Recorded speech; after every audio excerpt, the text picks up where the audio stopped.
Perkenalkan, saya Anita Sari dengan NIM 2010313320031. Pada bagian ini, saya akan membahas mengenai beberapa definisi ekuitas. Yang pertama, menurut pasal 49 dalam Ikatan Akuntan Indonesia, ekuitas adalah hak residual atas aktiva perusahaan setelah dikurangi semua kewajiban. Jadi, pada dasarnya ekuitas berasal dari investasi pemilik dan hasil usaha perusahaan. Ekuitas akan berkurang dengan adanya penarikan kembali penyertaan oleh pemilik, pembagian keuntungan atau yang biasa disebut dengan dividen, atau hal lain seperti kerugian usaha. Kemudian secara umum, ekuitas didefinisikan sebagai hak residual untuk menunjukkan bahwa ekuitas bukan kewajiban. Karena definisi atas dasar aset dan kewajiban, nilai ekuitas juga bergantung pada bagaimana aset dan kewajiban diukur. Ekuitas juga bisa diartikan sebagai harta bersih yang bersumber dari investasi pemilik perusahaan dan juga hasil dari aktivitas usaha perusahaannya. Jumlah ekuitas bisa berkurang, apalagi jika penarikan kembali pernyataan oleh perusahaan, pembagian jatah keuntungan, dan yang terburuk karena adanya kerugian perusahaan. Selanjutnya, ada akuntansi untuk ekuitas. Akuntansi untuk ekuitas dibedakan menjadi dua. Yang pertama, akuntansi ekuitas untuk badan usaha berbentuk PT, dan yang kedua, akuntansi ekuitas untuk badan usaha bukan PT. Dalam akuntansi ekuitas untuk badan usaha berbentuk PT, modal saham berbentuk saham preferen, saham biasa, dan akun tambahan modal disetor. Kemudian, pos modal lainnya seperti modal yang berasal dari sumbangan dapat disajikan sebagai bagian dari tambahan modal disetor. Sedangkan akuntansi ekuitas untuk badan usaha bukan PT, dalam hal likuidasi dan insolvensi, kreditor dapat mengambil aktiva pribadi si pemilik. Insolvensi sendiri adalah keadaan perusahaan yang tidak dapat membayar hutang atau kewajiban keuangannya dengan tepat waktu. Kemudian, laba yang timbul dihitung secara berkala dan ditambahkan pada akun modal pada setiap akhir periode. Transaksi modal meliputi penarikan dan investasi tambahan dicatat langsung dalam akun modal, dan semua perubahan diikhtisarkan dalam laporan perusahaan yang terpisah. Berikutnya, pembahasan lebih lanjut mengenai akuntansi ekuitas badan usaha PT. Terdapat unsur penambahan modal disetor PT seperti agio saham, tambahan modal dari perolehan kembali saham dengan harga yang lebih rendah daripada jumlah yang diterima pada saat pengeluaran. Kemudian, tambahan modal dari penjualan saham yang diperoleh kembali dengan harga di atas jumlah yang dibayarkan pada saat perolehannya. Tambahan modal dari perbedaan kurs modal disetor dan lain sebagainya. Tetapi, akun tambahan modal disetor tidak boleh didebit atau dikredit dengan pos laba rugi usaha maupun laba rugi luar usaha. Kemudian, terdapat pencatatan penambahan modal disetor PT, yaitu pencatatan ini berdasarkan yang pertama, jumlah uang yang diterima. Yang kedua, setoran saham dalam bentuk uang harus sesuai transaksi nyata. Yang ketiga, besarnya tagihan yang timbul atau hutang yang dikonversi menjadi modal. Yang keempat, setoran saham dalam dividen saham dilakukan dengan harga wajar saham, yaitu harga pasar tanggal transaksi untuk PT yang sahamnya terdaftar di Bursa Efek atau nilai wajar yang disepakati rapat umum pemegang saham untuk saham yang tidak ada harga pasarnya. Yang kelima, nilai wajar aktiva bukan kas yang diterima. Dan yang terakhir, setoran saham dalam bentuk barang atau in-bank menggunakan nilai wajar aktiva bukan kas yang diserahkan, yaitu nilai parsial tanggal transaksi yang disetujui dengan komisaris untuk PT yang sahamnya terdaftar di Bursa Efek atau nilai kesepakatan Dewan Komisaris dan penyetor bentuk barang. Pembahasan selanjutnya masih terkait dengan akuntansi ekuitas badan usaha PT. Jadi, terdapat pencatatan pengurangan modal di setor PT yang berdasarkan pertama, jumlah uang yang dibayarkan. Yang kedua, besarnya hutang yang timbul. Dan yang ketiga, nilai wajar aktiva bukan kas yang diserahkan. Kemudian terdapat penebusan atau penarikan kembali modal saham PT yang terbagi menjadi 3, yaitu perolehan kembali saham beredar dengan cost method, perolehan kembali saham beredar dengan per value method, dan perolehan kembali saham sumbangan. Yang pertama, ada perolehan kembali saham beredar dengan cost method. Jika perusahaan memperoleh kembali saham yang telah dikeluarkan, selisih antara jumlah yang dibayarkan pada saat perolehan kembali dengan jumlah yang diterima pada saat pengeluaran saham tidak diakui sebagai laba atau rugi perusahaan. Perolehan kembali saham yang telah dikeluarkan dapat dicatat dengan menggunakan cost atau per value method. Dalam cost method, saham yang diperoleh kembali dicatat sebesar harga perolehan kembali dan disajikan sebagai pengurang atas jumlah modal. Yang kedua, ada perolehan kembali saham beredar dengan per value method. Metode nilai nominal atau per value method lazimnya digunakan dalam hal saham yang diperoleh kembali tersebut akan dikeluarkan lagi di kemudian hari. Dengan metode per value method ini, saham yang diperoleh kembali dicatat sebesar nilai nominal saham yang bersangkutan. Kemudian, disajikan sebagai pengurang akun modal saham. Apabila saham yang diperoleh kembali tersebut semula dikeluarkan dengan harga di atas nilai pari atau nilai nominal, akun agio saham akan didebit dengan agio saham yang bersangkutan. Dan yang terakhir ada perolehan kembali saham sumbangan. Jadi, saham yang diperoleh kembali dari sumbangan lazimnya dicatat sebesar jumlah yang diterima pada saat pengeluarannya dengan mendebit akun modal saham yang diperoleh kembali dan mengkredit akun modal yang berasal dari sumbangan.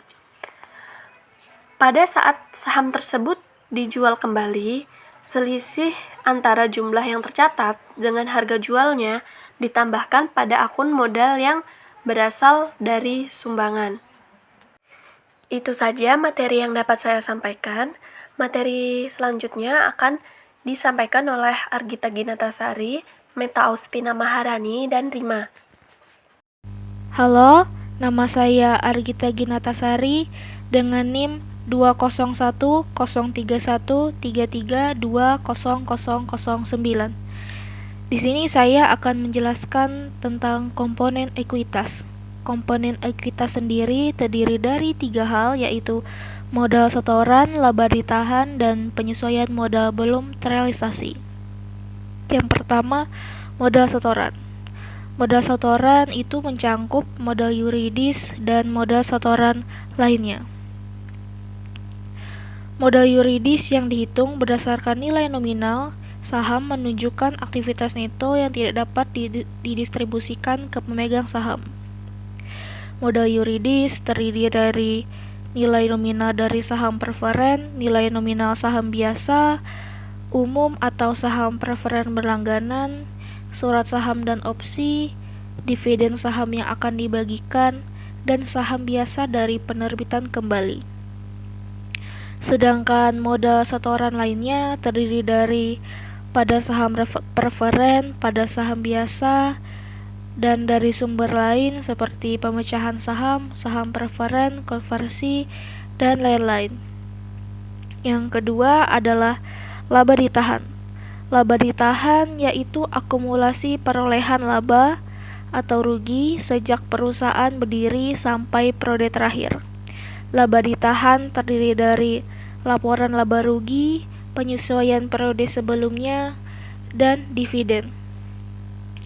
Oleh karena laporan laba rugi merupakan bagian dari laba ditahan, maka dapat dikatakan bahwa ada hubungan saling terkait atau artikulasi antara laporan laba rugi dan neraca.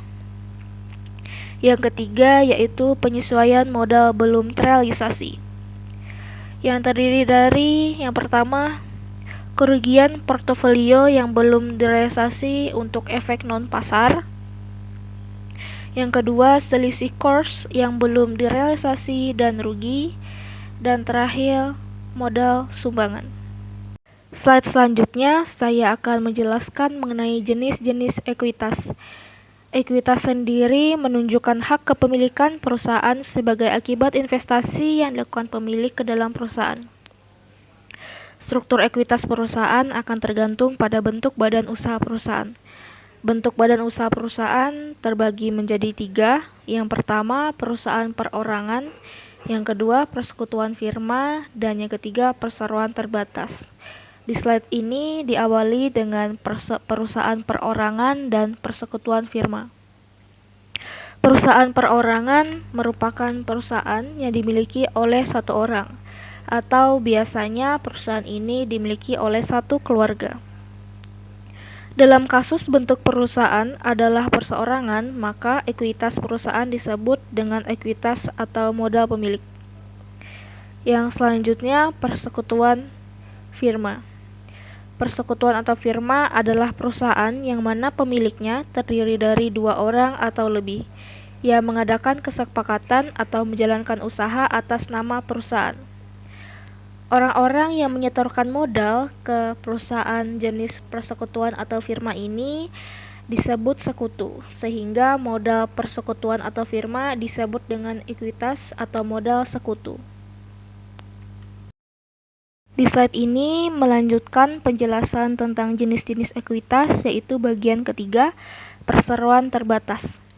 Perseroan terbatas adalah bentuk perusahaan yang kepemilikannya terbagi atas sejumlah saham. Jadi, pemilik dari usaha perseroan adalah lebih dari satu orang dengan jumlah kepemilikan berdasarkan jumlah saham yang dipegangnya. Perseroan dapat diklasifikasikan dari segi kepemilikannya sebagai berikut. Yang pertama, perseroan sektor masyarakat publik. Perseroan jenis ini saham-sahamnya dimiliki oleh unit-unit pemerintah atau operasi bisnis yang dimiliki unit-unit pemerintah. Yang kedua, perseroan sektor swasta yang terbagi menjadi 2. Yang pertama itu bukan saham. Perseroan jenis bukan saham ini adalah perseroan yang bersifat nirlaba dan tidak menerbitkan saham. Contoh dari bentuknya adalah yayasan gereja, yayasan sosial, dan sekolah. Yang selanjutnya, perseroan sektor swasta bentuk saham. Saham merupakan perseroan yang menerbitkan saham untuk menunjukkan kepemilikan. Jadi, perseroan berbentuk saham, kepemilikannya itu pada perusahaan berdasarkan dari jumlah saham yang dipegang. Jenis perseroan bentuk ini terbagi menjadi 2 lagi, yaitu perseroan tertutup, non-publik, dan perseroan terbuka. Perusahaan publik. Perusahaan tertutup atau non-publik yaitu perseroan yang sahamnya dipegang oleh beberapa pemegang saham atau mungkin juga satu keluarga dan tidak tersedia untuk pembelian umum. Sedangkan perseroan terbuka merupakan perseroan yang kepemilikannya berbentuk saham dan saham perseroan ini diperdagangkan pada suatu pasar yang disebut dengan pasar modal. Pemilik atau pemegang saham jenis perseroan bentuk ini bisa berubah-ubah setiap saat, tergantung penjualan dan pembelian saham di bursa efek. Di slide kali ini saya akan melanjutkan pembahasan berikutnya, yaitu mengenai unsur-unsur ekuitas. Bisa kita lihat unsur-unsur ekuitas itu terbagi menjadi 5. Yang pertama, modal yang disetor. Yang kedua, keuntungannya tidak dibagi. Yang ketiga, modal penilai kembali. Yang keempat, modal sumbangan. Dan yang terakhir, modal lainnya. Saya akan menerangkan dari yang pertama dulu. Jadi, apa yang dimaksud dengan modal yang disetor? Modal yang disetor merupakan jumlah uang yang disetorkan oleh para pemegang saham dan dibagi lagi menjadi dua golongan. Yang pertama, modal saham, yaitu jumlah dari nilai saham yang ada. Yang kedua, agio atau disegio saham, yaitu selisih jumlah setoran pemegang saham dengan jumlah nilai sahamnya. Agio sendiri merupakan selisih di atas nominal dan disegio adalah kebalikannya. Yang kedua yaitu keuntungan yang tidak dibagi, atau disebut juga sebagai kumpulan modal yang didapat dari keuntungan di tahun-tahun sebelumnya dan tidak dibagi. Jenis modal ini bisa saja diambil oleh yang berhak sebagai dividen, yaitu pemegang saham di lain waktu untuk mengantisipasi pembagian secara dividen atas keuntungan yang tidak dibagi seperti si atas. Yang ketiga yaitu modal penilai kembali. Modal penilaian kembali yaitu aset yang dimiliki oleh perusahaan dinilai kembali sudah sepatutnya untuk memasukkan selisih nilai aset lama dengan nilai aset baru ke dalam modal penilaian kembali. Yang keempat yaitu modal sumbangan. Modal ini terjadi apabila sebuah perusahaan mendapatkan aktiva baru yang berasal dari sumbangan oleh pihak lainnya. Dan yang terakhir yaitu modal lainnya. Modal lainnya bisa didapatkan dari berbagai macam cadangan yang ada, seperti modal ekspansi, cadangan penurunan harga, persiapan pelunasan obligasi, dan lain-lainnya.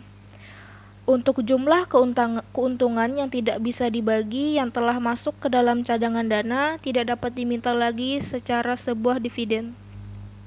Di slide berikutnya akan masuk ke pembahasan mengenai perlakuan akuntansi dan pelaporan saham.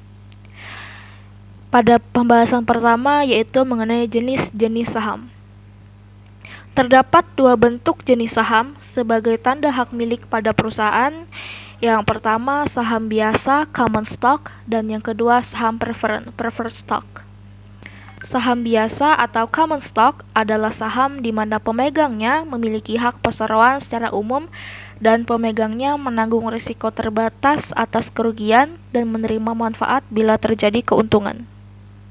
Pada saham biasa tidak dijamin akan menerima dividen atau tidak dijamin atas pembagian aset bila perusahaan dilikuidasi. Namun, pemegang saham ini memiliki hak suara terkait dengan penentuan kebijakan operasional perusahaan. Yang kedua adalah saham preferen atau preferred stock. Adalah saham di mana pemegangnya memiliki hak-hak istimewa di perusahaan terutama yang berkaitan dengan pembagian dividen dan pembagian aset saat perusahaan likuidasi. Pemegang saham preferen akan selalu mendapatkan dividen sebesar persentase tertentu tercantum dalam lembar saham preferen atau dari nilai pari atau nilai nominalnya. Namun, pemegang saham preferen ini tidak memiliki hak suara dalam hal penentuan kebijakan operasi perusahaan. Selanjutnya, akuntansi untuk penerbitan saham. Yang pertama, atas dasar saham preferen, saham biasa, dan tambahan modal disetor. Contoh, asumsikan pada tanggal 1 Januari 2007, PT Kartika menjual 100.000 lembar saham biasa dengan harga 1.500, di mana saham tersebut memiliki nilai pari 1.000 per sahamnya. Maka akan dicatat jurnalnya yaitu kas pada modal saham pada agio saham. Kas sebesar 150 juta, modal saham sebesar 100 juta, agio saham sebesar 50 juta. Kas didapatkan dari modal dikali harga saham 1.500, jadi 150 juta. Modal saham didapat dari modal dikali nilai pari, jadi 100 juta. Agio saham didapat dari sisa, yaitu kas dikurang modal saham. Jadi 150 juta dikurang 100 juta, jadi hasilnya 50 juta untuk agio saham. Akuntansi untuk penerbitan saham. Yang kedua, atas dasar piutang pesanan. Contoh, pada tanggal 1 Januari 2007, PT Cendekia menawarkan saham atas dasar pesanan pada masyarakat tertentu untuk membeli 1.000 lembar saham. Nilai pari 1.500 pada harga 2.000 per saham. 50 orang menerima tawaran perusahaan itu dan menyetujui membayar 50% uang muka dan membayar 50% sisa pada akhir bulan ke-6. Jurnal yang akan dicatat pada tanggal penerbitan tanggal 1 bulan 1 2007 yaitu piutang pesanan saham pada saham biasa yang dipesan pada agio saham. Piutang pesanan saham sebesar 100 juta, saham biasa yang dipesan sebesar 75 juta, agio saham sebesar 25 juta. Yang kedua, penerimaan angsuran per bulan atau per 6 bulan. Pada tanggal 1 bulan 6 2007, jurnal yang akan dicatat adalah kas pada piutang pesanan sebesar 50 juta. Karena tadi dia baru membayar 50%-nya aja kan, jadi nanti dibayarnya juga 50%. Selanjutnya, pada saat penerbitan saham tanggal 1 bulan 6 2007, jurnalnya adalah saham biasa yang dipesan pada modal saham biasa sebesar 100 juta. Akuntansi untuk penerbitan saham. Yang ketiga, dalam transaksi bukan tunai.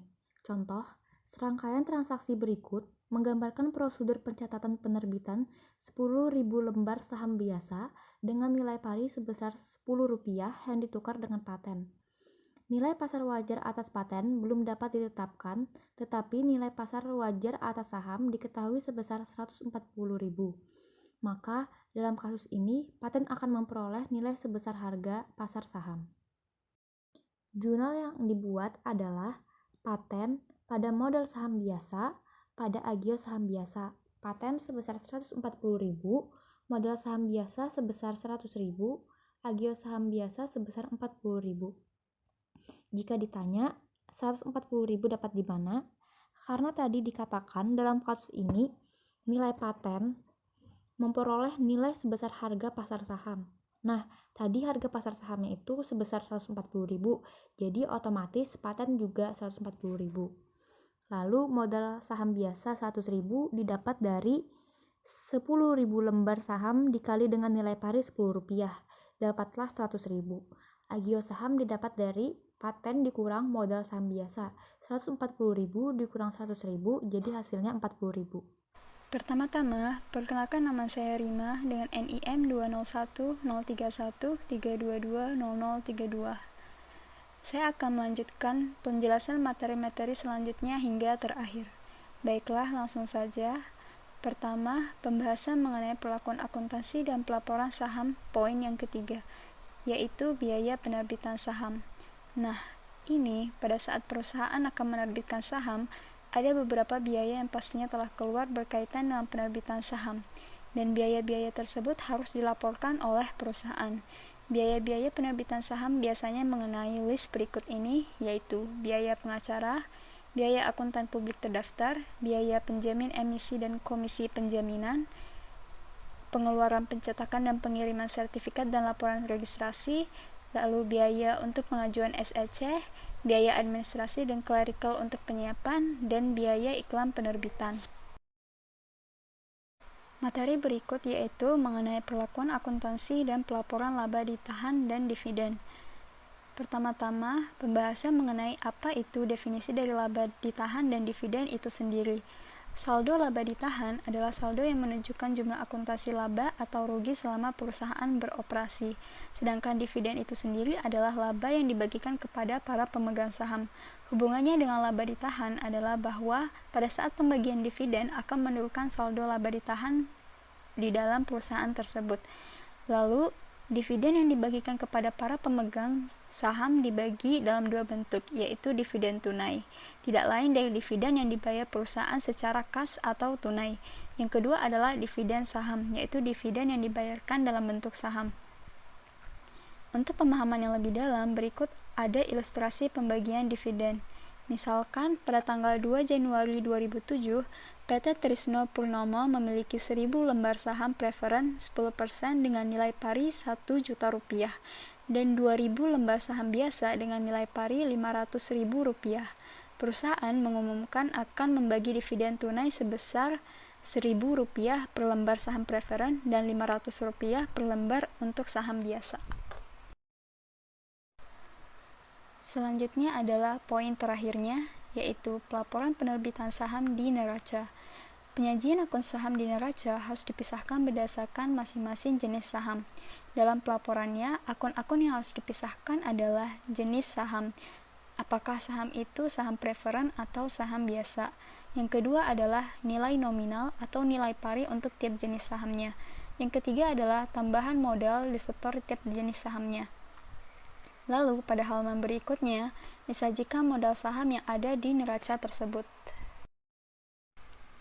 Berikut jurnal pencatatan utang dividen saham preferen dan saham biasa oleh perusahaan.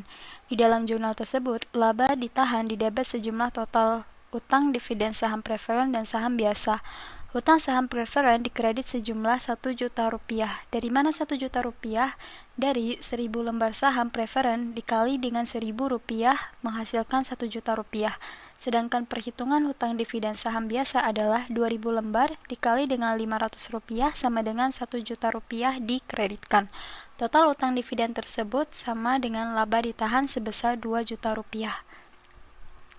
Selanjutnya, ketika perusahaan telah membayar dividen, maka dibuat kembali jurnal untuk pencatatan pembayaran dividen. Karena hutang dividen saham preferen dan saham biasa telah terbayar, maka posisinya didebetkan sebesar masing-masing 1 juta rupiah. Dan perusahaan mengeluarkan kas untuk membayar hutang-hutang tersebut sehingga posisinya dikredit sebesar total utang dividen saham preferen dan saham biasa yang telah dibayar, yaitu 2 juta rupiah. Begitulah kira-kira ilustrasi pembagian dividen secara singkatnya. Yang terakhir adalah materi mengenai tujuan penyajian ekuitas. Pada umumnya, tujuan pelaporan informasi ekuitas pemegang saham adalah untuk menyediakan informasi kepada yang berkepentingan mengenai efisiensi dan kepengurusan manajemen dalam perusahaan tersebut. Sehingga untuk memenuhi tujuan tersebut, informasi yang harus disampaikan setidaknya atau minimal adalah informasi mengenai sumber ekuitas pemegang saham beserta riwayatnya, informasi mengenai peraturan yuridis yang membatasi pembagian dividen dan pengembangan modal setoran kepada para pemegang saham. Ketiga yaitu informasi mengenai prioritas beberapa golongan pemegang saham atau pemegang ekuitas lainnya.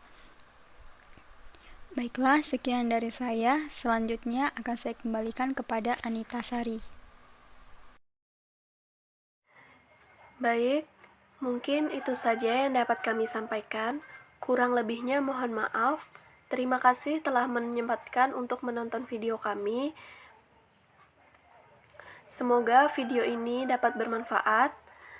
Sekian dan terima kasih.